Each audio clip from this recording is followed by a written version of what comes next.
بسم الله الرحمن الرحيم. أهلا بحضراتكم. طبعا زي ما حضراتكم شايفين الجمال والروعة والذوق حاجة فوق الوصف. جرانيت هيمالايا هندي. بسم الله ما شاء الله، حاجة من الحاجات الجميلة اللي أنا ببقى راضي عنها. بس اللون ده والاختيار ده ما كانش اختياري، كان اختيار العميل.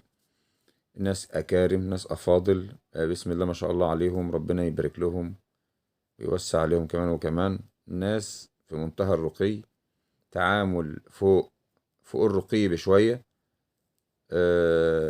والدة الأستاذة، أو حتى مش عارف أساميهم، ناس جابوا نمرتي من على اليوتيوب وكلموني، قالوا لي احنا الشغل في الشروق.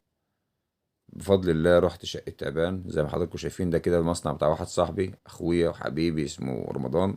ده محمد أخوه الصغير آخر العنقود، بسم الله ما شاء الله عليه.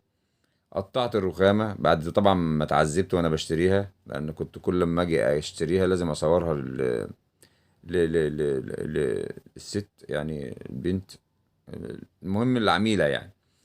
وعجبتها الحمد لله في الاخر، وقالت لي ايه، توكل على الله اشتري دي.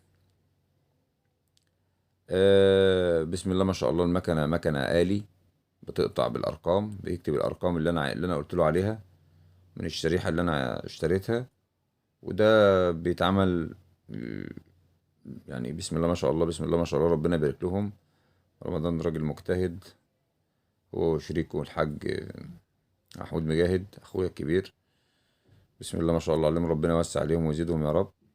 المكنه دي بتقطع آلي، مش محتاجه مجهود خالص، ان انت بس تشيل تحط لها الخامه وهي بتقطعها رايح جاي على المقاسات اللي انت عايزها، اذا كانت اوبن بوك، اذا كانت ترابيع، اذا كانت حوائط، اذا كانت درج، ايا كان المقاسات. بتديله الاوردر وتقطع. يعني دي الرخامة دي طبعا، أو الجرانيتا دي، يعني كانت 195 في 72. وزرتين 6، ووزرتين واحدة طويلة واحدة قصيرة 9، وتخانات ووزر وحبسة مية 3 سنتي. ده كله بسم الله ما شاء الله ما خدش منها وقت خالص. بس هي الفكرة كلها ان انا اتأخرت، ان انا كنت بلف على اللون اللي كنت لازم اوريه العميلة قبل ما ايه، ما اختار. يعني انا في حاجات ياما عجبتني، بس ما كانش ينفع انفذ، لازم اوريها لها، لان انا وعدتها ان انا هوري لها حاجه. هي قالت لي اه ذوقك حلو وكل حاجه، بس وريني. ودي كانت افضل حاجه، ان انا ايه، اعمل الحاجه اللي تريح عين الزبون او العميل يعني. هنا انا بقرب كلوز قوي على الاسطوانه. الشمس كانت جامده، يعني في اخطاء طبعا في التصوير، لان الشمس كانت جامده، ما كنتش شايف الكاميرا بتصور ايه في اوقات. هنا الاسطوانة بتروح لوحدها، تروح تقطع الطول يا قطعة العرض، التسعة والتلاتة والستة زي ما أنا قلت، بس هتروح تقطع بقى المية 95. بسم الله ما شاء الله، ربنا يبارك لرمضان وكل شركاته اللي معاه يعني. الناس بسم الله ما شاء الله على خلق وعلى دين وعلى صلاح، ربنا يجعلنا منهم يعني. ده محمد أخو رمضان الصغير، أخوهم الأخير خالص، اللي أكبر منه مصطفى واللي أكبر منه عمرو، كلهم إخواتي. أخوهم الكبير اللي هو رمضان، اللي هو صديقي من أكتر من تقريبا 16 سنة. أخوية وصحوبية ومعاملة طيبة، يعني ناس فوق الوصف. عدينا بحاجات كتير سوا، كانت بجد حاجة كويسة جدا يعني. اللي نرجع لموضوعنا، الحتة الهيمالايا أنا بركز برضو على اللون وهي بتتقطع، يعني كده وهي عليها مية، بتبقى أكنها يعني إيه، يعني أكنها محطوط عليها حاجة ملمعة يعني، لكن هي أصلا متلمعة لمعة بفضل الله، جميلة جدا. زي ما حضراتكم شايفين المكنة قطعت المقاسات اللي أنا عايزها، تقريبا كده المايه وقفت. وهنا طبعا الشباب بقى إيه، أنت بتصور شباب مجتهد فرحانين، صورني لازم تصورني، لا خلاص يا سيدي هصورك. ده يعني ده اتكسف ما قدرش يعمل اللايك. برضه لسه لسه لسه الدنيا فيها خجل برضه. هنا فعلا كانت اخر حته في المقاس الطويل 195. قلت لهم هتظهروا على اليوتيوب بقى، يحسبوا طبعا قناه مليونيه زي ما انا كنت متوقع كده، بس هي مليونيه افتراضيه مش واقعيه.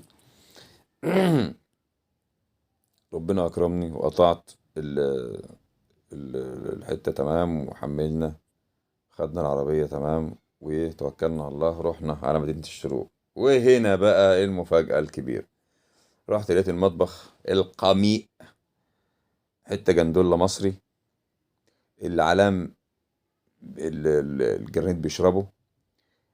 دي الحله المتفرغه. شو ده التفريغ؟ طبعا التفريغ ده مش تفريغي، واكيد حضراتكم عارفيني من شغلي، وده مش تفريغي خالص. هنا الازرق ده خلاص مش هيطلع تاني، التفريغ زي ما حضراتكم شايفين.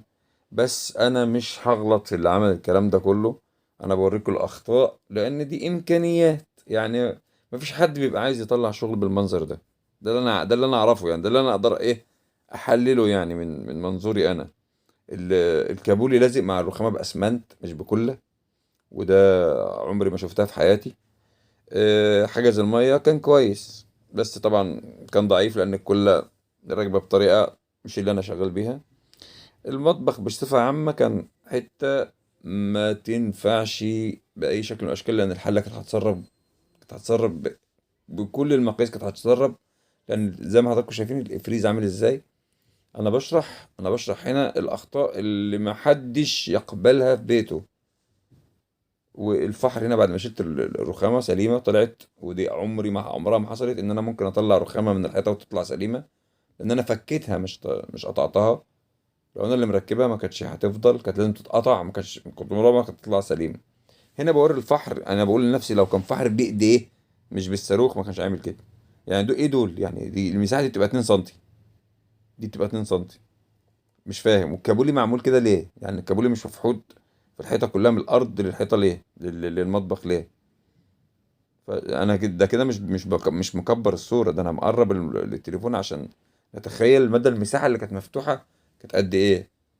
ودي غلطه يعني ممكن تتدرى في الاسمنت، بس هتعمل مشاكل بعد كده في المطبخ، لانه ممكن ايه يقوس، او يبقى مش يعني لو في حته اسمنت ما جاتش تحتها كويس. شوف انا داخل بحط ايدي تقريبا 3 صوابع، الفتح ده المفروض يبقى 2 سم بس. اهو ده صبعين اهو، يعني دول 4 سم تقريبا، احنا عايزين 2 بس، انت عامل كده ليه؟ فكنت لازم ابين الاخطاء دي يعني. ده شكل كابولي يعني، لما اجي افتح الكابولي اللي هو اللي راكب قائم على الحيطه، بفتح له بس 30 سم كده واسيب دي سليمه ودي سليمه ليه؟ مش فاهم. دي اول مره اشوفها في حياتي برضه. واسمنت اسود ليه؟ يعني اسمنت اسود بيتركب، المطبخ بيتركب باسمنت ابيض، انت عامل باسمنت اسود ليه؟ فدي كانت اسئله انا كنت بسالها لنفسي. وفي الاخر قلت لنفسي لا، هي امكانيات، ومفيش حد بيبقى عايز يطلع حاجه بالمنظر ده. عمره يعني عمر ما في صنايعي او حد يعني في الشغل هيبقى حابب ان هو يطلع حاجه بالمنظر ده. هنا بدات اركب وركبت الوزر باسمنت لان المطبخ ثابت. وكان نفسي برضو اصور الاسمنت اللي انا بركب بيه بيبقى راكب ازاي. هنا حاجز الميه بعد التخانه. يا هنا ده الكابولي، مطرح الفحر بقى اللي هو كان عامله. زي ما قلت من شويه، ده كان شكل الكابولي. ده بقى الافريز اللي انا عامله، واللي كلنا عارفين ان ده شكل الافريز بتاعي يعني. حتى الاستاذه بتبص يعني، لقيت بتقول في ملي يعني، فقلت لنفسي كويس. ده شكل، شوف الفحر هنا بقى في اسمنت تحت الفحر، لان مش ده الفحر بتاعي، مش انا اللي فحر كده، مش انا اللي فاحر كده. وهنا برضو في حاجه تانية عايز اتكلم عليها، لان لقيت الحته بعد ما فتحت حسيت ان انا هحتاج كابولي ان شاء الله، حتى من التفريغه قطعت من التفريغه كابولي صغير وحطيته تحت الرخام. يعني انا كنت بجيب الحله في التصوير زي ما انتوا حضراتكم شايفين كده، يعني مش ده ايه يعني، مش ده التصوير بتاعي، لان انا كنت بجيب الحله بايد وماسك التليفون بايد. الحله ديت اسمها تركي ستار. الأستاذة تقريبا هي قالت لي أنا جبتها ب700 جنيه. والله رحت تاني يوم شغل في مكان قريب من المكان اللي أنا عايش فيه، حتة اسمها التوفيقية. قال لي أنا شاري الحلة دي ب1000 جنيه. فحسبي الله ونعم الوكيل في الجشع على التجار يعني. بجد أنا مش مصدق اللي بيحصل يعني. الحلة في الشروق ب700 جنيه، ويجيبها من توفيقية واحد تاني ب1000 جنيه.